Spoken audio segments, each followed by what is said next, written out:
And we're live. Hey, Garrett, we're the DigiByte brothers. And Garrett, you with me? Yeah, I'm here. I'm here. Oh, okay.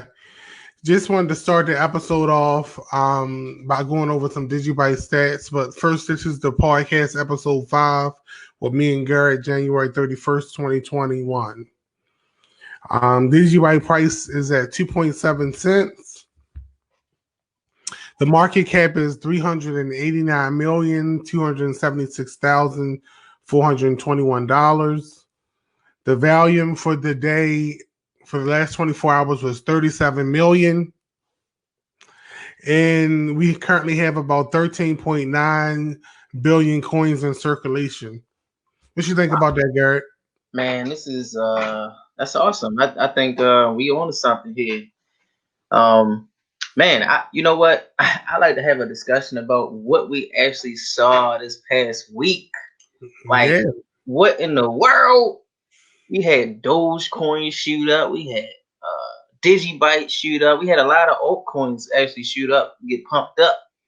Due to this, Wall Street Bets group, that group a part of the Riddick, um, The Reddit group, the Wall Riddick. Street Bets. Yes. That man, I thought that was dope. I think what they doing right now is pretty dope. I'm not even Yeah. gonna lie to you. I thought what they did was the short squeeze they did to the seats, which they call Wall Street. I thought that was very, very, very strategic and interesting that they could force a hedge fund to go bankrupt. I mean, 57% loss, and according to Riddick's Wall Street Bets page, they said 47% more to go. So they're still trying to get GameStop up. Like the price, they're still shooting the price of GameStop up. Yeah, they're long on there. According to what I've read, they're long. What I found out though was the longer that they hold that position, the more the hedge fund managers actually lose. Mm. So for those who are actually going long in those in those stocks are actually doing exactly what their mission is. I think with this new transformation, releasing this new plight on life, like being a small guy versus it's like what is that? I'm trying to think of that story in the Bible, where they basically, and it's been a long time, matter of fact, since I've been to church, but it just reminds me, it just reminds me of the, Goliath and whatever that, the big giant and the little man, Yeah, took him down. The little man took him down. Basically, is what it came down to. yeah. I think it's called David and Goliath. I David think. and Goliath. Yes, that's correct. That's correct. I could not figure that out to save my life. But going So into you're saying that the people are David and the suits in Wall Street was Goliath? absolutely, absolutely. You look at 1% versus 99%. You know, like we really have the control if we really were to put our minds together. I saw a tweet recently that stated something along the lines of, it's it's one of those things where we come together. If we come together and we all put our money together and we moving in the same direction, guess what we can actually move. If all of us were to put $2,000 together and we were moving in the same direction in terms of the stock, of course, we could move stocks into lanes that we wouldn't even be able to imagine. I just thought that was a pretty cool tweet. Um, I know with Wall Street Bets, they had stated that back in 2018 that banks failed because they lacked the collateral to withstand a liquidity crunch, and now in this year of 2021, brokers are actually failing because they lack to withstand these type of stampedes. Like Right. this is a stampede. I think it was big for them to even make that. Yeah, I think it. I think it was big, especially the Robinhood thing. People were trying to, log onto the Robinhood accounts and buy GameStop, GME, and AMC, and a few other companies. And Robinhood basically stopped them from being able to purchase, but so many stock. So the big people are still in control when it comes to the stock market, but when it comes to cryptocurrency, the markets are free, and they're they're basically operating without any intermediary. So you can see very volatile things like Doge, which just went up and came back down, and people are saying it's going to be $1. Maybe it will be $1. Who knows? Yeah. But Doge has been benefiting from all of this hearsay from the Wall Street bets people. And it's good to see crypto. And I think an undervalued crypto is Doge, but I think the whole crypto space is undervalued. So Yeah. I think Doge is a good investment. But I think DigiByte is a better investment. Absolutely. I mean, because we actually have technology to actually back, DigiByte. I mean, I think the direction is, as far as cybersecurity is concerned, is really something to take a look at. Yeah, I definitely think so. With DigiID, definitely DigiID. DigiID is this technology that lets you log into websites without a username or password. First of all, that's unheard of. And third, um, who really wants to remember a password and username? I know I fight with my accounts all the time, resetting passwords because I can't remember the password I created. So, eliminating the need for passwords and usernames is a great thing. The only thing is it takes companies to implement this software. It's free to implement and it's free to use. It's just that companies just need to use it.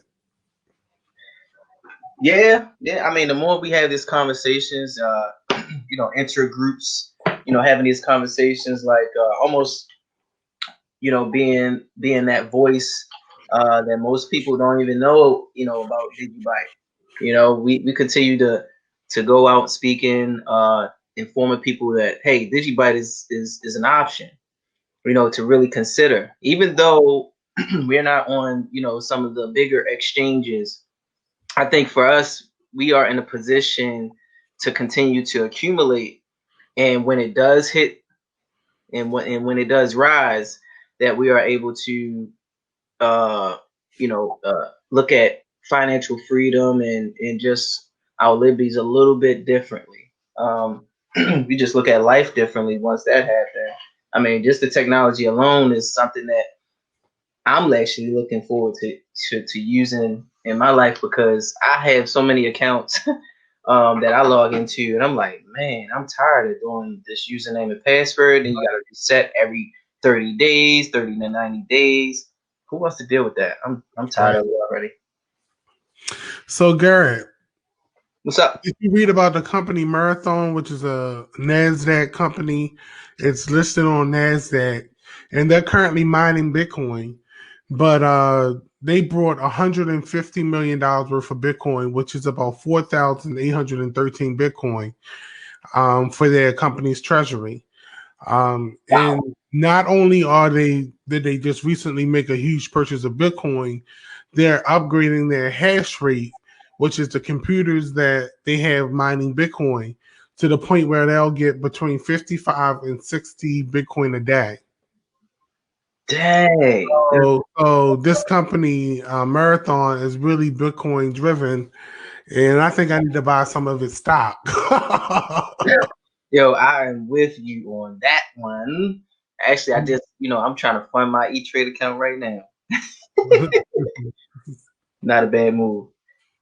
Well, you know,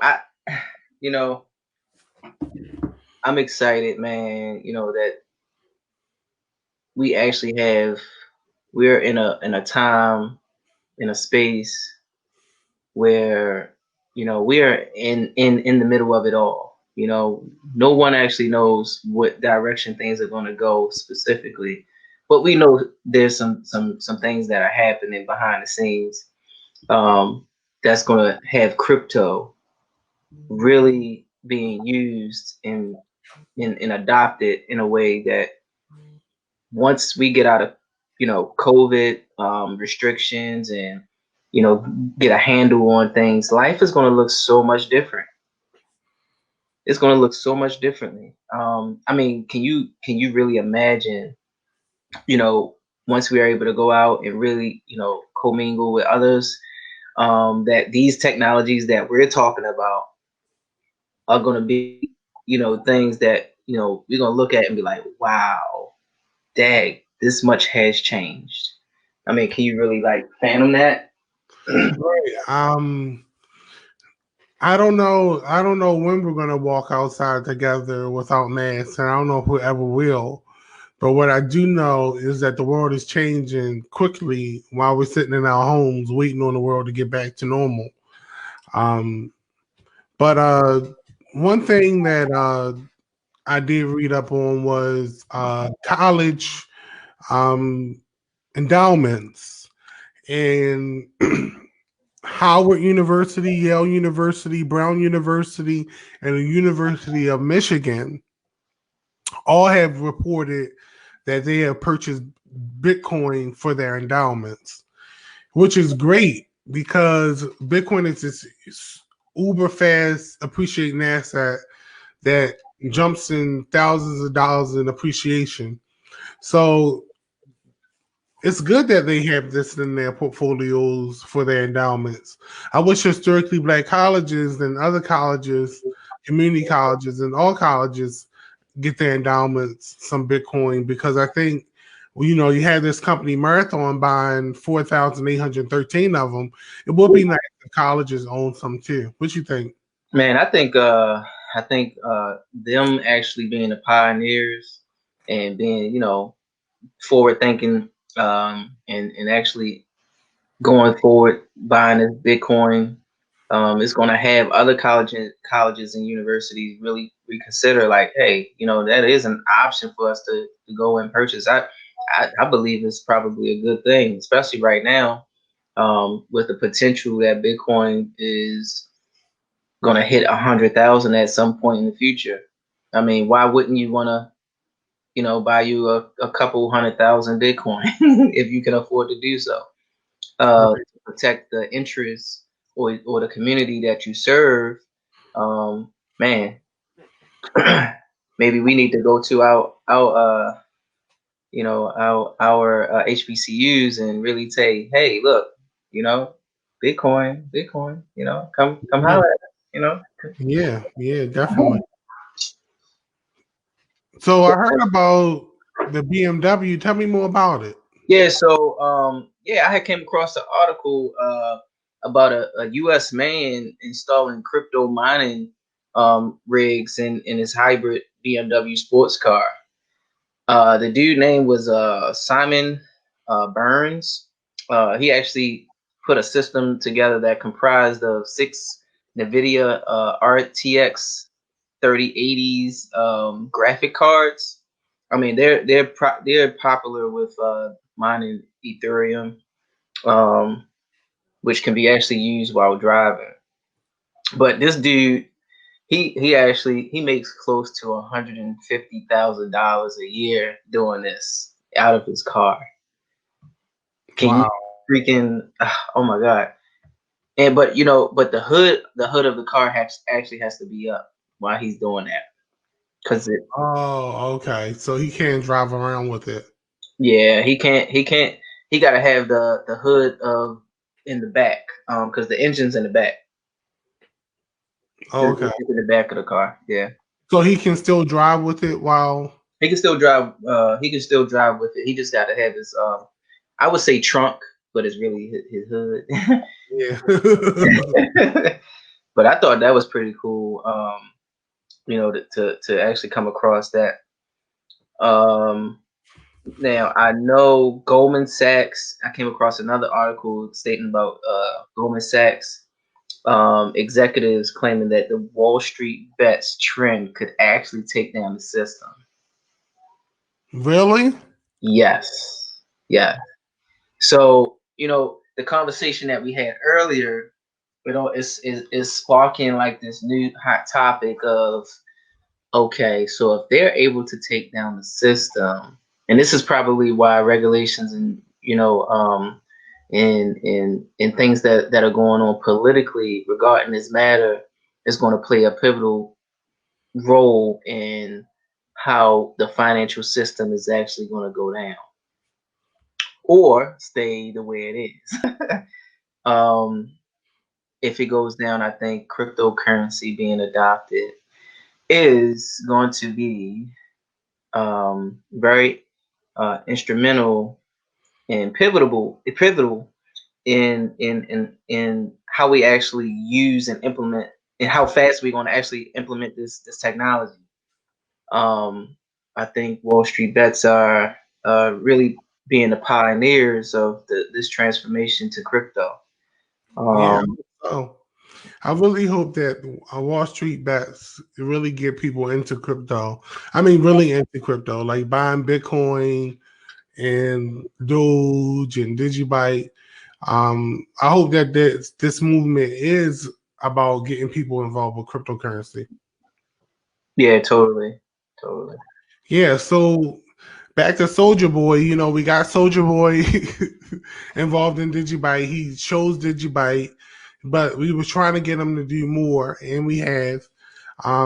We was able to design him an asset, which we sent to him, which it had a video of him on it, a picture, and all of his links, including his Spotify, Apple Music, SoundCloud, and he has apps, not movie tickets, but show tickets, all of his social media.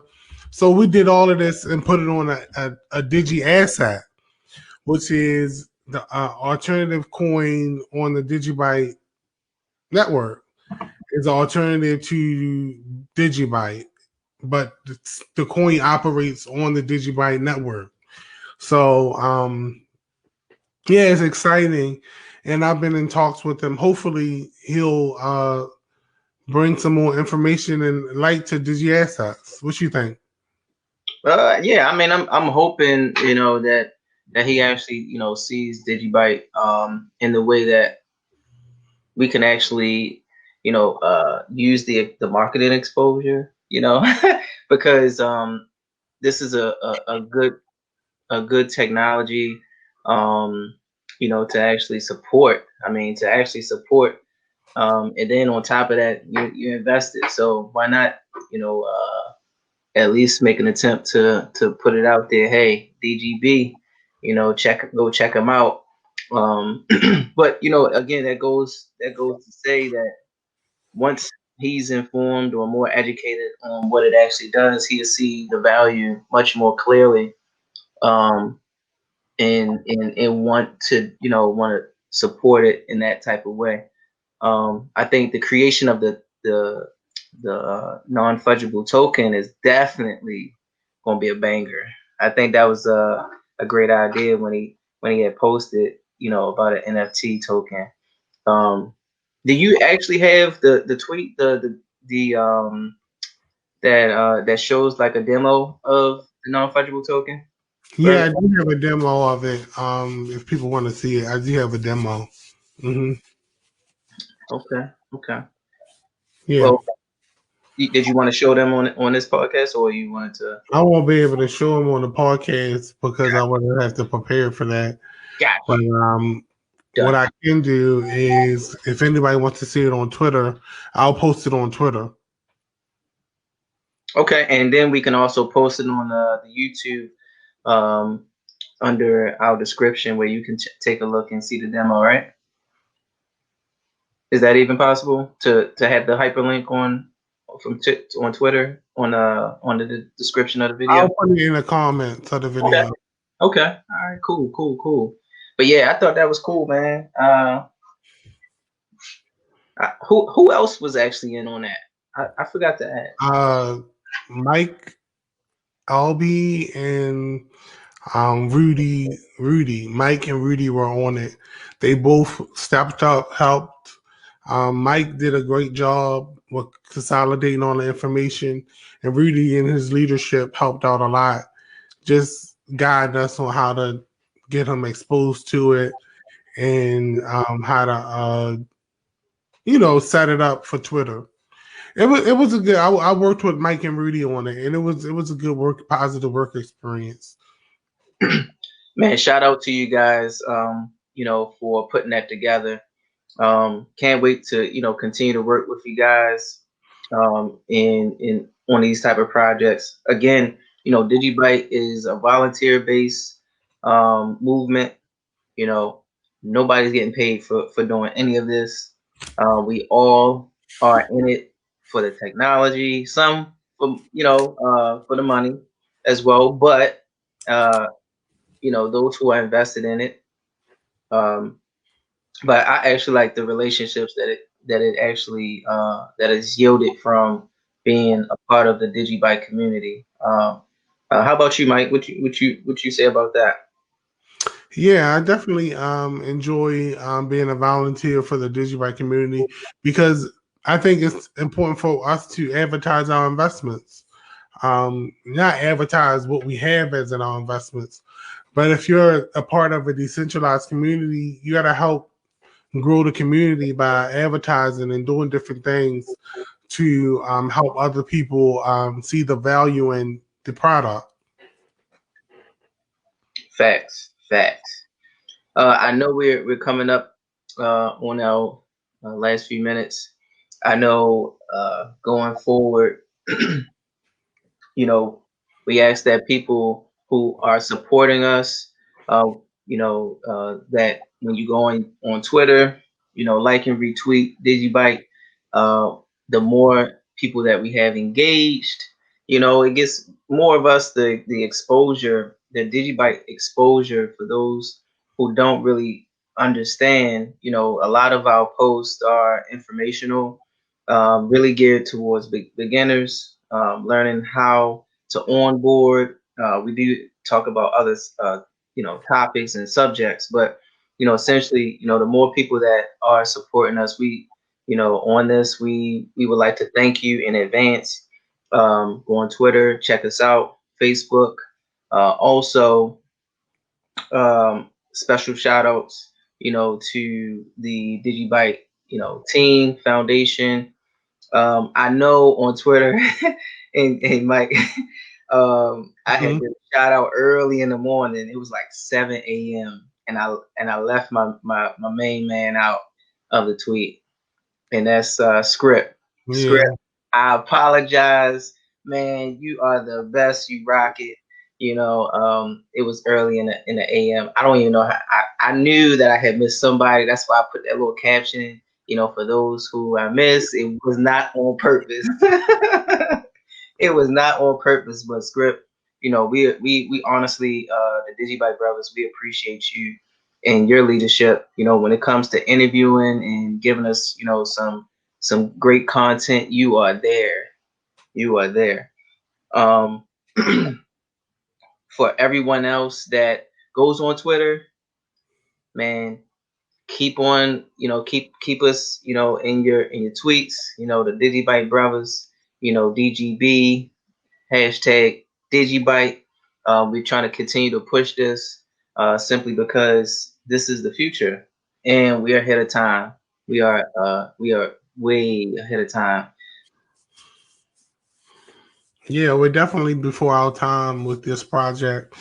Um, and that's a great thing because that means you get to see the value of this project appreciate on top of the fanship grow.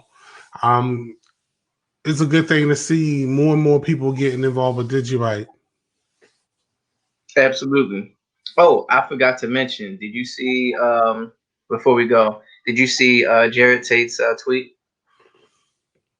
Earlier about? today, Yeah, he was talking about the next time someone tells you about one Bitcoin is overvalued. Did you see that? Yeah, the scarcity of gold. He did some calculations to determine what was the scarcity factor of, I think, Bitcoin, DigiByte, and Litecoin Right. compared to gold. I thought it was an interesting tweet. It was long and it was interesting. Um, it brought some light to how we should be looking at valuing cryptocurrency, because the way we value it now is strictly market cap, and there's other factors that I think people should be looking into when they invest into cryptocurrencies, which is why DigiByte is undervalued, because people don't understand the technology behind it. And eventually they will be forced to, once the market understands what it is. Yeah, I totally agree. I think once that happens, uh, we're gonna come up in such a way that our family Mm-hmm. will be able to take advantage of what we have began and and invested in, and really held steady on this project to include informing other people about DigiByte. Right. And most of all, man, I think I can't thank you enough, my DigiByte brother, Mm-hmm. for letting me know and informing me about DigiByte, because I was afraid of crypto. I don't Mm-hmm. know why I would be afraid of crypto, being as though I'm a trader. But Right. I think for those who don't know that, or understand crypto, they're afraid of getting involved in it. I tell people, don't be afraid. Take it from me. I had no clue. I just did my research, um, and I had a great mentor. Um, Again, for those who are listening, take a chance on yourself.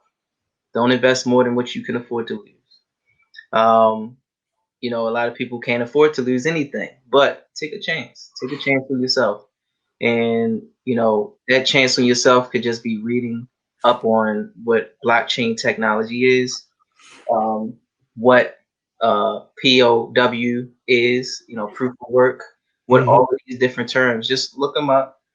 Get you a nice 5 subject notebook, or even one, and jot down this information, and evolve, because this movement is going to move with or without you.